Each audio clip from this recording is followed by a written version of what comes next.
spaudimais važiuojantis yra 3 kiti gamintojai. Karoli, tu ne tik lenktynininkas. Gavau pats pirmąjį su savo.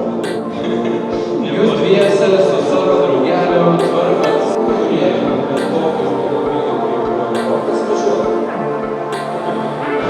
Na tai, ką Rokas su Karoliu pasakojo šiame vakarėlė, tikrai labai įdomu, bet gal kam nors jau šiek tiek ir girdėta, bent jau kas yra T-Dorba, kas yra Defenderis. Paklausiu šiek tiek sudėtingesnių dalykų. Kantrybės. Pravers. Dievas myli tuos, kurie stengiasi ir kurie turi kantrybės. Tai... Sakai čia aš? Karoli turi nerealų palaikymą, panašu. Noriu paklausti, pernai važiavai kaip Dakaro pankas. Visi sakė, oi, tai čia ant durniaus, žinai, paskutinę minutę. O kas kitaip šiemet? Niekas. Atsiprašau, bet niekas. Pankuosim tai nemažiau tikrai. Šturmanas kitas. Tas irgi neš labai daug vėl viską iš naujo. Mašina ta pati, tas irgi neleidžia išlipti iš pankiškumo. Nu, daug visokių dalykų, kas bus daug linksmumo. Bet kadangi laimėjot Beduiną 3 vietą, tai gal jauti spaudimą šiek tiek? Jo, labai norėčiau abiem, tiek man, tiek Rokui, Defenderio, sakykim, tokiem atstovam, palinkėti, kad publika nedarytų spaudimo, tiek kad jis nesivaržytų absoliučioje įskaitoje prieš T1 kategoriją su T2, tiek mano atveju, kad irgi nesivaržyčiau su buvimu ant podiumo vėl, kas yra iš 100 dalyvių, nu, būkit geri, supraskit, 50 vieta yra gera vieta, bet aš aišku stengsiuosi, aš nepasiduosiu, bet tiesiog spaudimą norėčiau nusimti. Ar spėjai gerai paruošti Defenderį, visus tuningus padarė priputę ir klių kiek reikia? Dar prieš vieną dieną galvojau, kad nespėjau, bet kadangi vakar jau atidaviau mašiną, atslūgo viskas, jau yra kaip yra, manau, kad taip ir turi būti. Techniškai automobilis skiriasi nuo praėjusių metų, ar lygiai? Labai minimaliai. Ten kažkas yra pakeista, kad nesiliestų, kažkas taip, kad pamatėm niuansus išvažiavę, bet iš principo jokių drastiškų keitimų. Aš netgi noriu palikti tos techninius sprendimus, kuriuos mes sugalvojame ekspromtų, likus keliom dienom iki ralio, kai kalbu apie pirmą išvažiavimą. Kai tiesiog kažkas ten pritaikė, ką nors, kas pro šalį ėjo, tai įnešė mašinai labai daug šarmo ir aš nenoriu jo atsikratyti. Yra lengvesnių sprendimų, kur galiu pakeisti tas dalis, kurios labiau tiktų, bet jos veikia ir labai dėl to stengiuosi palikti. Ar ir vėl tėtis naktimis dirbo prie laidų? Paskutinė naktis buvo laidų diena, nes elementarius atbulinio šviesa neveikė. Tai nuo tokių buvo. Taip, tėtis dirbo, bet dabar ne tik prie laidų. Variklis irgi jo darytas šį kartą.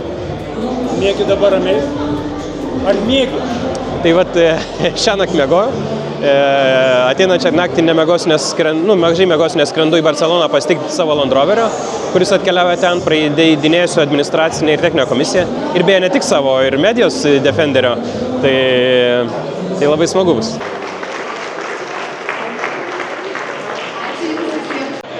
Tiek dėmesio gavai šiandien. Visada taip gauni, fotografavais valandą. Tiek kaip į Vilnių atvažiuoju, nes Vilniui daugiau žmonių gyvena negu Tauragėj. Aišku. Rokai, lyginant startus šį 26-25, gal galėtum būti ramesnis, nes ten su T1 reikėjo kapotis, brolžudiškai, o čia T2, tas Toyotas tikrai aplenksi, jie lėtai važiuoja, aš aplenkčiau. Žiūrėsim palei situaciją, kur būsim po pirmų keletų dienų greičio ruožų. Jeigu reikės paspausim, jeigu reikės važiuosim ramiai. Komandos tikslas yra baigti Dakarą, finišuoti Dakarą be jokių problemų. Tai žiūrėsim, mano darbas yra vairuoti, o aš savo darbu, kaip pasakyti, parodysiu tą vairavimo įgūdžius. Paskutiniam rimtam teste Dubajui praleidai Misterį Dakarą į priekį, Petrancelį. Ar čia taip sugalvota buvo, ar čia lėmė techninės priežastys, kad vieną automobilį saugoti reikia, kitą nelabai?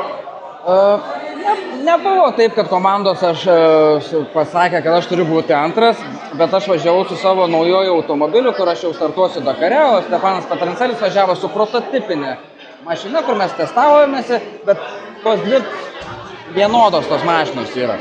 Ir tiesiog gavosi taip, kad jis šiek tiek galėjo gal parizikuoti. Ir aišku, Mister Dakaras tai nėra pirmais metais važiavęs Dakarą ir taip toliau. Tai jisai žino, kaip važiuoti ir kaip valdyti tą automobilį. O mano tikslas tiesiog buvo išmankštinti mano naują automobilį. Išmankštintas Dakaras, viską parodys Dakaras. O kuo skiriasi iš esmės važiavimas T1 plus ir T2? Mes suprantam, kad T2 yra gamyklinis, serijinis, šiek tiek patobulintas. Ar jį reikia labiau saugoti? Ir kur saugoti? Ant duobių, akmenų, ar stabdant, ar akceleruojant? Eiga yra mažesnė mūsų, tai tikrai reikia saugoti aštrių duobių, akmenų, tam tikrų aštrių kopų, tai tikrai kitas važiavimas, šiek tiek įsijungia tas ne vienas saugiklis, o gal ir 2 saugikliai, tai tikrai vienareikšmiškai skirtingai važiuosim, nes ir mūsų klasėje bus ir 9 automobiliai, o T1 plus tenais buvo 65 automobiliai, ta konkurencija kitokia, tai bus kitas važiavimas, bet ką mes padarėm su tuo automobiliu, kad tikrai smagu važiuoti ir, kaip pasakyčiau, gal galvoti, standartinis automobilis nėra panašiai kaip važiuoti ralinį automobilį, bet tikrai yra padarytas, kad mėgaujamės važiuoti, nes mes su Stefanu kalbėjom, kad mes nesitikėjom tokio feedbacko automobilio, kad jis taip smagiai važiuos ir tu jauties kaip tikrai automobiliam, sportiniam automobiliui. Sakė, Stefanas dar nėra finišavęs niekada naktį. Jo, o mes startuosime po mašinų, tai tikrai kai kurios dienos gali būti, kad jau saulė bus nusileidus. Ką tobulinai automobilį? Nes testavai jau jį Prancūzijoje, berods Anglijoje jau visus metus. Tai tobulinom, važiavom kuo daugiau kilometrų, kad suprasti, kiek laiko reduktoriai, dėžė, pustašiai, tai kuo daugiau kilometrų, to mes po biškai supratom, kas kiek reikia keisti dalis, tai daugiau buvo testavimai, kuo daugiau prasukti kilometrų. O ką, kaip pasakyti, atsiprašau, ką nutraukiau, patobulinimai, tai ten palei reglamentą viskas surašyta, ką tu gali tobulinti, tai nėra jokių paslėptų dalykų. Buvai sulaužęs ką nors, ar taip jau ir testavai atsargiai? Buvo testuose visko, testai tam ir yra, kad reikia išbandyti automobilį ir suprasti, kada to automobilio riba yra. Uždegiai stabdžius? Buvo ir stabdžiai, ir viso kito irgi buvo.